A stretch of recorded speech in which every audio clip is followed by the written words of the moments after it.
যতদিন বোকা হয়ে থাকবেন ততদিন সম্পর্ক ঠিক থাকবে।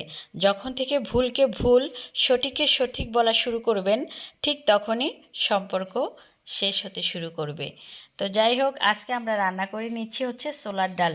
আর এখানে আমরা তেমন কিছুই দেইনি, ছোলার ডাল আর আলু। আর এই রান্নাটা সকালের নাস্তার জন্য একদম পারফেক্ট একটা নাস্তা। সবসময় ভাজি সবজি খেতে চায় না বাচ্চারা, তখন কিন্তু এই রান্নাটা আমরা রান্না করে দিতে পারি।